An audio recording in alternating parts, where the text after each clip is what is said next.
Oke, sekarang langsung saja kita contohkan. Misalnya kita mau mencari hadis yang bunyinya uh, innamal a'malu binniyati. Misalnya, ketik aja di sini misalnya karena kita ingatnya adalah al-a'malu. Ya sudah kita tulis al-a'malu. Nah, maka di sini kita klik al-majmu'ah kulluha di bagian kutub mutunil hadis ini. Nah, kita pilih ya, ingat mutunil hadis. Nah, kemudian nanti pilih al-majmu'ah kulluha. Semua eh, apa namanya? Kalau hadis, kitab hadis yang ada di kelompok ini. Nah, kita pilih. Lalu klik saja setelah ini dipastikan tertulis al-amalu, kita klik teropong ini tanfizul bahat, pelaksanaan lakukan pencarian. Nah, misalnya ini kita tunggu hasilnya akan muncul pertama di Sahih Bukhari, sudah jelas sekali dari 170 kitab ya. Nah, totalnya ada 170 kitab, 178 kitab. Saat ini hasilnya sudah mencapai 50, 65, 69, 70. Nah, ini semua yang menggunakan kata amal. Kita lihat hasilnya. Innamal amalu binniyat. Nah, kita lihat lagi hasilnya di sini ada di Sahih Bukhari juga bunyinya ada di footnote, berarti ini nggak masuk ya, nggak masuk yang kita cari, bukan data yang kita butuhkan. Kenapa? Karena di sini kita pengennya tadi itu mencari hadis yang bunyinya innamal a'malu binniyat, sedangkan ini bunyinya adalah ayul al a'malu fil islami a'zamu ajran wa a'la martabatan. Ini hanya penjelasan, bukan hadis Nabi. Nah, ada di mana? Ini adalah komentar dari Syekh Mustafa Ibn Al-Buwa. Nah, jadi ini bukan hadis Nabi yang ada di sini. Kenapa? Ini footnote. Nah, footnote hadisnya yang di sini. Nah, sementara di sini tidak ada yang kita cari. Yang bunyinya adalah innamal a'malu binniyat. Kita lihat lagi misalnya di bagian sini, oh ini juga sama, afdhalul a'mal, karena kata amal yang kita cari. Jadi ingat, semakin pendek kata kunci yang kita masukkan, semakin banyak data yang mungkin bisa muncul. Yang ini perlu kita sortir. Mengumpulkan data itu memang begitu. Ada banyak data yang mirip-mirip, kita kumpulkan aja dulu. Nanti kita sortir, oh ini nggak masuk yang kita cari, oh ini nggak, ini harus kita buang, kita nggak kita masukkan. Nah ini adalah cara mencari datanya. Nah sekarang kita lihat lagi di kitab lain ya, yang Muslim misalnya. Nah di sini innamal a'malu binniyat. Oke, berarti mirip-mirip yang kita cari. Nah berarti masuk ini nanti. Nah, tapi ini hanya bab ya, bab qaulihi, hanya judul bab. Nah setelahnya ini isinya kita lihat. Nah ini hadisnya innamal a'malu binniyat. Nah berarti ini masuk. Nah, karena ini bukan bukan footnote, dan ini ada di kitab primer. Kemudian dan masih banyak lagi, ini hasilnya sudah ada 900, nah bentar lagi 1000. Nah kenapa? Karena tadi kata kuncinya sangat pendek yang kita masukkan. Sekarang anggap aja ini selesai, kita misalnya ambil kata kunci yang lebih panjang, tambahi binniyati. Nah, nanti yang pendek-pendek itu nggak muncul, yang nggak sama dengan tulisan ini nggak akan muncul. Nah, misalnya ini akan kita lihat hasilnya di Sahih Bukhari sudah muncul ya, satu ini. Nah kemudian di Sunan Abu Dawud muncul lagi.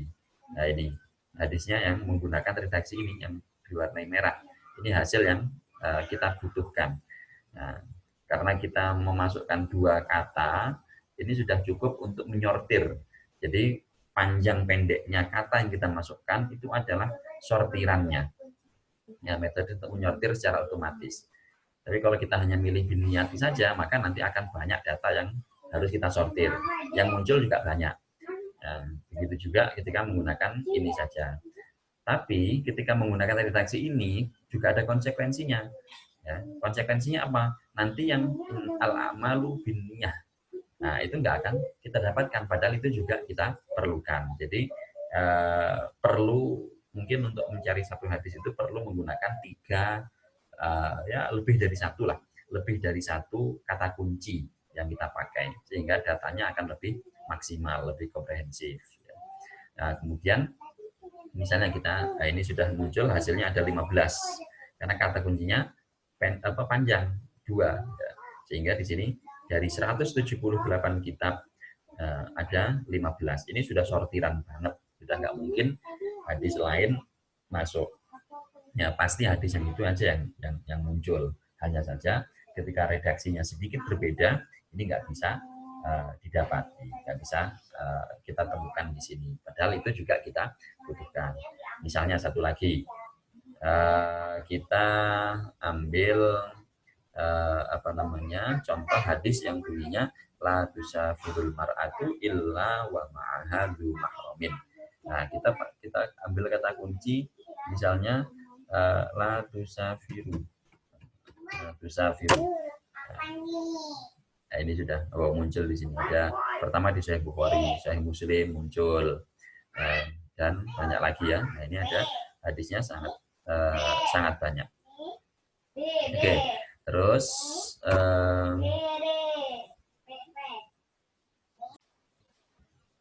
nah ini sudah muncul hasil 63. Nah, itu cara menemukan. Sehingga kalau sudah ada di kitab-kitab primer, ini nama kitabnya. Ini nomornya, nomor urut hasilnya, musalsal. Kemudian An-Nas ini adalah redaksi hadis yang ada di kitab yang kita temukan ini. Kemudian kitabnya, ini judul kitabnya, ini sumber primer, ini masdar asli yang kemarin kita sebut sebagai sumber primer itu. Nah, ini nama kitab aslinya. Artinya apa? Kalau ada di kitab-kitab primer ini, maka hadisnya bisa kita pastikan ada. Itu dulu. Hadisnya ada atau enggak? Ada. Nah, buktinya apa? Ini ada di Sahih Bukhari, ada di Sahih Muslim, kemudian ada di Sunan At-Tirmidzi, Sunan Abi Dawud, Sunan At-Tirmidzi, Sunan Ibnu Majah, di Muwatta Malik, ya, kemudian di Musnad Abi Dawud atau Yalisi, Musnad Abdul Razak, Musnad Al-Humaiti, Musannaf Ibnu Abi Syaibah, dan lain sebagainya. Artinya hadisnya sangat banyak di kitab-kitab ini, di kitab-kitab hadis. Ini sudah menjadi data awal bahwa hadis ini benar-benar ada. Ingat ya, takhrij itu untuk memastikan apakah hadisnya ada. Nah, ini jawabannya. Dengan sekian banyak kitab hadis yang menampilkan hadis ini, itu sudah cukup untuk memastikan, untuk menyatakan bahwa hadis ini benar adanya. Hadis ini ada, gitu ya. Keberadaannya di mana? Keberadaannya di kitab-kitab ini. Di bab-babnya sudah lengkap di sini. Di Sahih Bukhari, bab fi kam yuqassir as-shalah. Berapa apa namanya? Menjadi berapa rakaatkah salat itu apa diringkas, dikosor. Nah, ini apa dalam jarak berapa gitu ya? Salat itu boleh dikosor, orang boleh mengkosor salat gitu.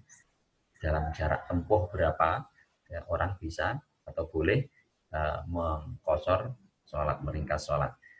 Nah, di sini hadisnya nggak ngomong tentang kosor sholat, tapi kemudian Imam Bukhari mencantumkan di bab tentang jarak berapa orang boleh mengkosor sholat. Nah, kayak beginilah memang hadis itu. Ya, kadang secara redaksional dia tidak sama dengan babnya, tetapi penulis bukunya itu membuat bab yang tersirat, gitu ya, yang makna tersirat di dalam hadis. Oke, nah begitu juga nanti ada judulnya di Sahih Bukhari juga, Masjid Baitul Maqdis. Nah di sini, nah hadisnya masuk di situ juga. Padahal hadisnya mungkin tidak bicara itu secara spesifik yang kita temukan tadi, yang kita cari. Tapi nggak apa-apa, emang begitulah pembaban. Ya, pembuatan bab-bab dalam kitab hadis. Karena hadis itu ada kalanya disampaikan secara utuh, ada kalanya disampaikan secara ringkas. Oke, ini sudah cukup ya untuk memastikan bahwa hadis itu ada atau tidak. Bagaimana kalau ternyata hasilnya tidak ada? Misalnya saya akan mencari hadis yang bunyinya la tusafironna misalnya gitu ya. Nah, ada atau tidak? Nanti kita lihat. Nah, ini sudah 2 kitab, 3 kitab tidak ada, 4 kitab dari 178 tidak ada, 9 kitab tidak menemukan, 19, 20 tidak menemukan adanya hadis ini. Nanti kalau nggak ada, ya baik itu karena kita salah memasukkan kata kunci, atau karena memang tidak ada sama sekali hadis yang bunyinya seperti ini. Sudah hasilnya akan kosong seperti ini. Kosongan seperti ini, nggak ada hasilnya apa-apa nanti. Nah, ini cara mencari hadis. Oke. Yang paling penting itu dulu, ya. Nanti kalau sudah hadis-hadis yang sudah terkumpul ini kelihatan tidak ada ya, karena memang saya sengaja mencari yang tidak ada. Ya, untuk sekedar memberikan contoh bahwa nanti kalau tidak ada bagaimana, ya sudah tidak ada, mau digimanakan lagi, nggak usah dipaksakan harus ada. Ya, tidak harus hasil takhrij itu tidak harus ada. Nah, boleh jadi tidak ada. Nah, tidak ada itu nanti harus dijelaskan kenapa tidak ada. Mungkin karena kita memilih kitabnya terbatas, ya, atau mungkin karena hadis ini memang tidak ada di sumber primer, ada di sumber sekunder, boleh jadi. Nah, ternyata ada, ketemu di kitab Sahih Ibnu Hibban. Nah, ini menggunakan redaksi la tusafiran imra'atun illa bi mahramin. Ini menarik. Nah, redaksinya ini hadisnya sama dengan kita cari pertama tadi, tetapi menggunakan penegasan, sama sekali nggak boleh, nah gitu, untuk bepergian, seorang perempuan bepergian kecuali ditemani oleh orang yang punya hubungan mahram dengannya. Nah, ini ada di Sahih Ibnu Hibban, ternyata ketemu satu. Nah, jadi saling melengkapi. Padahal tadi saya kira-kira nggak ada, ternyata ada juga. Memang satu akar kata. Baik, ini hadisnya cuma di satu tempat, di satu kitab, yaitu Sahih Ibnu Hibban saja, dengan 2 versi, ya, di Sahih Ibnu Hibban semuanya. Nah, oke, ini hasilnya. Nanti kalau sudah ketemu, jangan lupa di copy. Nah, di copy.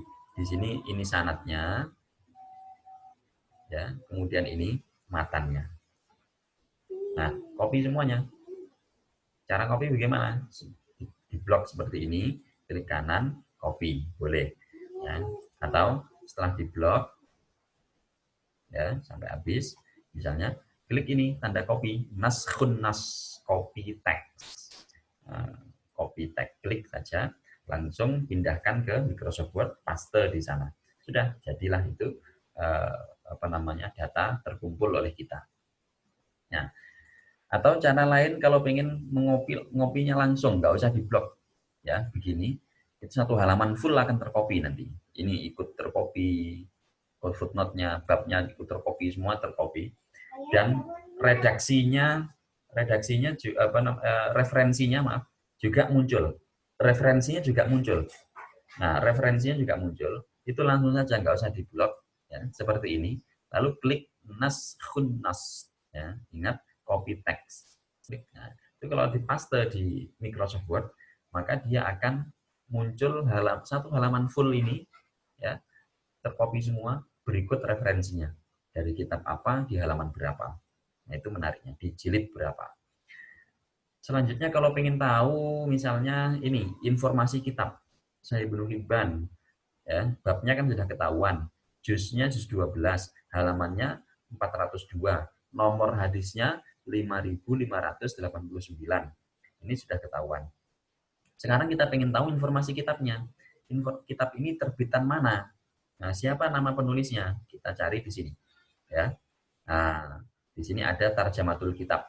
Gambarnya seperti kertas mau dibuka gitu ya. Nah, ini adalah identitas kitab. Nah, kalau kita tempel, kita taruh di sini aja sudah muncul identitasnya. Kita klik. Nah, ini sudah muncul bahwa kitab ini adalah judulnya Al-Ihsan fi Taqribi Shahih Ibnu Hibban, judul lengkapnya, judul aslinya. Penulisnya siapa? Imam Ibnu Hibban Al-Busti, wafat tahun 354. Ini muhakkiknya Syu'aib Al-Arnaud, penyusun ulangnya itu Alauddin Ibnu Balaban Al-Farisi. Penerbitnya Muassasah Risalah, kota terbitnya di Beirut, cetakan pertama pada tahun 1408 Hijriah atau 1988 Masehi. Jumlah jilidnya, jumlah juznya ada berapa? Ada 18. Satu jilid isinya adalah indeks atau daftar isi. Ada keterangan di sini, tarqimul kitab muwafiq lil matbu', menunjukkan bahwa penomoran yang ada dalam kitab, ini nomor hadisnya ini 5589, itu sama dengan dicetak, termasuk halamannya. Halaman 402 jilid 12 ini sama dengan yang dicetakan Muassasah Risalah terbitan Bayrut ini. Nah, sama. Nanti ada yang keterangannya ghairu muwafiqin lil matbu. Jadi kalau di sini ada nomornya, kemudian nanti itu belum tentu sama dengan yang tercetak, kitab cetak. Enaknya kalau tercetak gini, kita tinggal buka kitabnya di PDF misalnya atau di kitab aslinya, langsung aja cari, karena tadi informasinya di jilid 12 halaman 402, cari aja asalkan terbitan Muassasah Risalah Beirut, insya Allah sama. Ya, ada di jilid 12 halaman 402, nomor hadisnya 5589. Nah, enak, jadi cepat menggunakan cara ini. Ya, kita bisa merujuk langsung memastikan hadis ini ada atau tidak, ya, sehingga data penelitian kita dengan cepat terkumpul. Baik, itu terkait dengan referensi kita dalam melakukan kegiatan takhrij hadis. Nah, selebihnya di sini ada tombol-tombol, nanti bisa Anda pelajari. Ini tombol untuk mundur, tombol untuk maju, ini tombol ke halaman pertama atau tombol ke halaman terakhir, ini untuk membuka Al-Quran dan tafsir khusus. Ini nanti kita akan perlukan untuk meneliti kesahihan hadis. Nah, tapi kita pada kali ini baru sebatas mengenal cara kita melakukan takhrij hadis menggunakan program Maktabah Syamilah. Baik, itu yang bisa saya sampaikan pada pertemuan kali ini. Terima kasih. Assalamualaikum warahmatullahi wabarakatuh.